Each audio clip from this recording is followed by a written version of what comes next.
નમસ્કાર વાલા વિદ્યાર્થી મિત્રો, કેમ છો? મજામાં ને? આજે આપણે જોવાના છીએ ધોરણ 6 ગણિત અર્ચિત ગણિત પોથી. એમાં આપણે આલેખ નંબર 11 અને 12 જોવાના છીએ, બરાબર? તો ચાલો આપણે 11 અને 12 નંબરના આલેખો જોઈ લઈએ. આ આલેખ નંબર 11 છે. 9.1નો દાખલા નંબર 5 જોવાના છે આજે, બરાબર? તો વિડીયોને એન્ડ સુધી જોઈ લેજો. વિડીયો ગમે તો વિડીયોને લાઇક શેર અને સબસ્ક્રાઈબ કરવાનું ભૂલતા નહીં.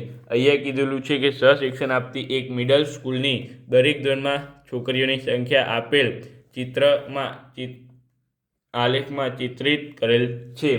તો અહીં તમારે એક આના બરાબર 4 છોકરીઓ લેવાની, એક ચિત્ર બરાબર 4 છોકરીઓ. તો આ 1 2 3 4 5 6 6 4 24 છોકરીઓ, બરાબર? એ રીતે અહીંયા આપેલું છે.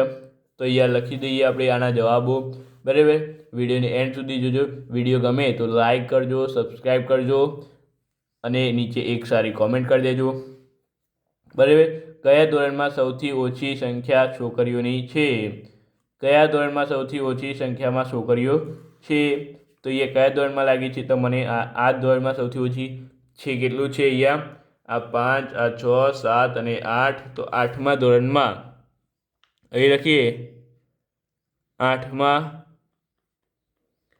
ધોરણમાં સૌથી ઓછી સંખ્યામાં છોકરીઓ છે. ત્યાર પછી એ કહે છે, શું ધોરણ 6માં ધોરણ 5 કરતાં છોકરીઓની સંખ્યા ઓછી છે? એટલે કે જો ધોરણ 6માં ધોરણ 5 કરતાં છોકરીઓની સંખ્યા ઓછી છે. તો ના વધારે છે, બરાબર? આટલું ટૂંકમાં લખી દેજો, ચાલશે. ત્યાર પછી અહીં લખવાનું ધોરણ 7માં છોકરીઓની સંખ્યા કેટલી છે? તો અહીંયા ધોરણ 7માં છોકરીઓની સંખ્યા કેટલી છે? તો અહીંયા તમે ગણી શકો છો કે 1 બરાબર 4 લેવાની, એટલે 4 ને 4 8 ને 4 12. તો અહીં લખવાનું ધોરણ VIIમાં છોકરીઓની સંખ્યા 12 છે, બરાબર? પછી કયા ધોરણમાં છોકરીઓની સંખ્યા 20 છે, બરાબર? તો એ જોઈ લઈએ આપણે. આવા એક છોકરી બરાબર 4, તો 20 ભાગે 4 કરીએ તો 5, બરાબર? તો 5 નંગ શેમાં છે? અહીંયા 4 5 આ રહ્યા, જુઓ 1 2 3 4 5. તો ધોરણ 3માં, બરાબર? ધોરણ 3માં 20 છોકરીઓ છે. આ 4 ને 4 8 ને 4, એક છોકરી બરાબર 4 લેવાની છે. તો અહીંયા જોઈ લઈએ, આ 4 ને 4 8, 8 ને 4 12, 12 ને 4 16, 16 ને 4 20. તો ધોરણ 3માં, બરાબર? કયા ધોરણમાં? અહીંયા તમારે લખવાનું ત્રીજા. આને રહેવા દો. હવે ફરીથી અહીંયા ત્રીજા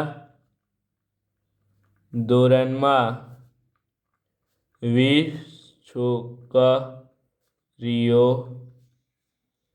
છે, બરાબર વિદ્યાર્થી મિત્રો? તો ખબર પડી ગઈ ને?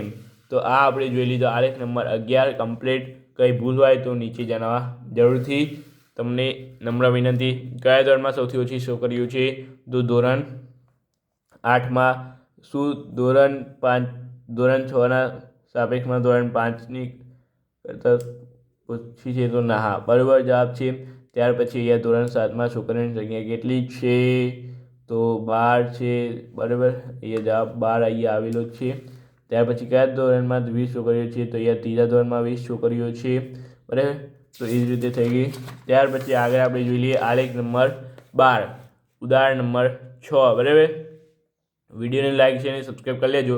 અહીં છે અઠવાડિયાના જુદા જુદા દિવસે બલ્બનું થયેલું વેચાણ નીચે દર્શાવેલ છે. એક બલ્બ બરાબર, અહીંયા આના એક ચિત્ર બરાબર તમારે 2 બલ્બ લેવાના છે, બરાબર? તો અહીંયા આપેલું છે કોષ્ટક તમને. તો એનું આપણે હવે જોઈ લઈએ. કોષ્ટક થોડું તમને સમજાવી દઉં. સોમવારે કેટલા બલ્બ થયેલું વેચાણ અહીંયા દર્શાવેલ. સોમવારે કેટલા બલ્બ વેચાયા છે? 2 અને 2 4, 5 6 7 8 9 10 11 12. તો 12 બલ્બ વેચાયા છે, બરાબર? એ જ રીતે મંગળવારે કેટલા 16 બલ્બ વેચાયા છે. એ જ રીતે બુધવારે 2 અને 2 4 5 6 7 8 બલ્બ વેચાયા છે. ગુરુવારે 2 અને 2 4 8 9 10 બલ્બ વેચાયા છે. અહીંયા શુક્રવારે 14 બલ્બ વેચાયા છે. શનિવારે 8 બલ્બ વેચાયા છે. રવિવારે તમારે સૌથી વધારે બલ્બ વેચાયા છે. કેટલા છે? 1 2 3 4 5 6 7 8 9 18 બલ્બ વેચાયા છે. બરાબર, તો એ જોઈ લઈએ શુક્રવારે કેટલા બલ્બ વેચાવામાં આવ્યા છે.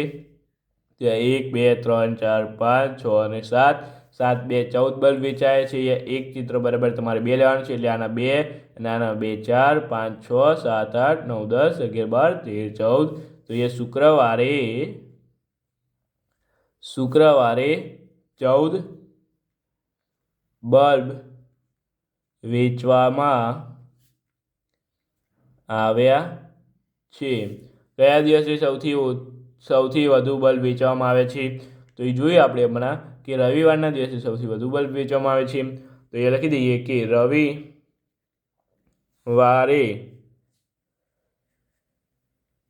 સૌથી વધુ બલ્બ વેચવામાં આવ્યા છે. કયા દિવસે સરખી સંખ્યામાં બલ્બ વેચવામાં આવ્યા છે? કયા દિવસે સરખી સંખ્યામાં બલ્બ વેચવામાં આવ્યા છે? તો એ જોઈ લઈએ હવે આપણે. તો એ જો 1 2 3 4 1 2 3 4, તો બુધવારે અને શનિવારે. તો એ લખી દેવાનું કે બુધવારે અને શનિવારે સરખી સંખ્યામાં બલ્બ વેચવામાં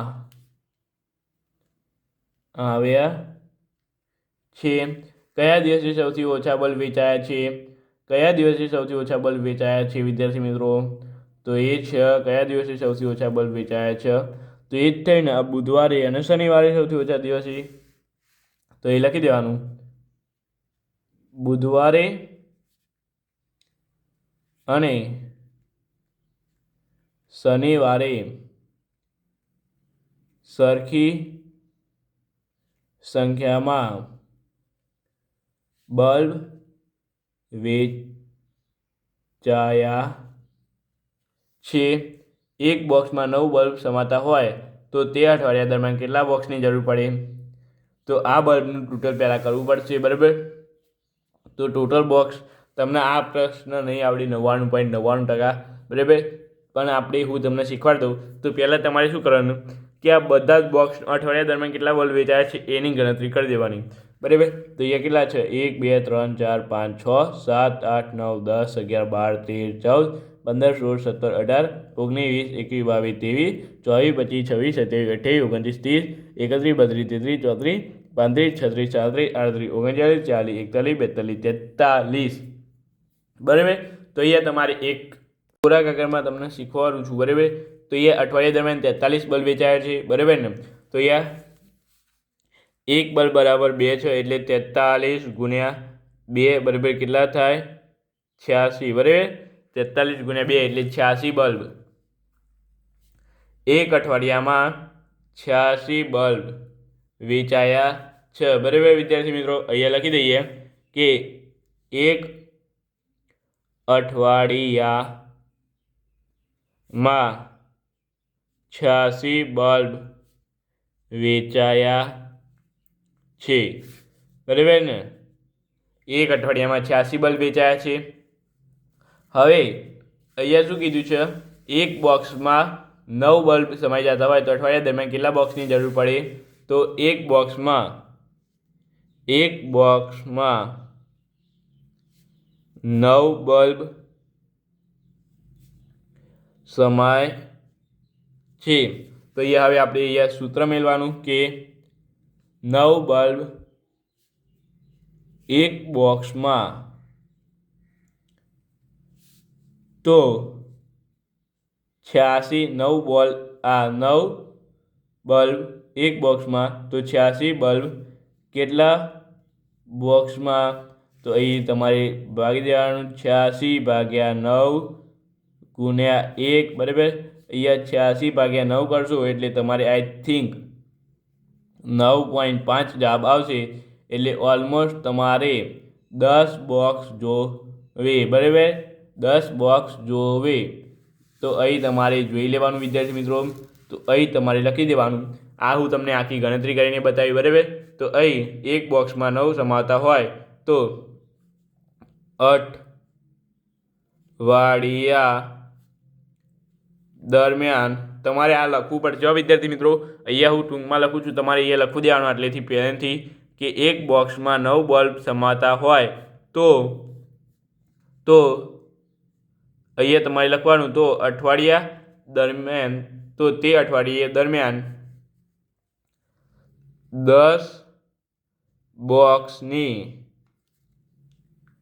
જરૂર પડે બરાબર. તમારે આખું લખવાનું એક બોક્સમાં સમાતા 9 બલ્બ સમાતા હોય તો અઠવાડિયા દરમિયાન કેટલા બોક્સની જરૂર પડશે? તો 10 બોક્સની જરૂર પડશે. આખું વાક્ય તમારે લખવાનું રહેશે. તો ચાલો વિદ્યાર્થી મિત્રો, આ વિડીયોને અહીંયા જ એન્ડ કરીએ છીએ. વિડીયો કેવો લાગ્યો, કમ્પ્લીટ સમજણ પડીને ના પડી હોય તો ફરીથી કહેજો, આપણે ફરીથી સમજાવી દઈશું. તો ચાલો મળીએ આ વિડીયોમાં. Thank you so much. Video જોવા બદલ તમારો ખૂબ ખૂબ આભાર.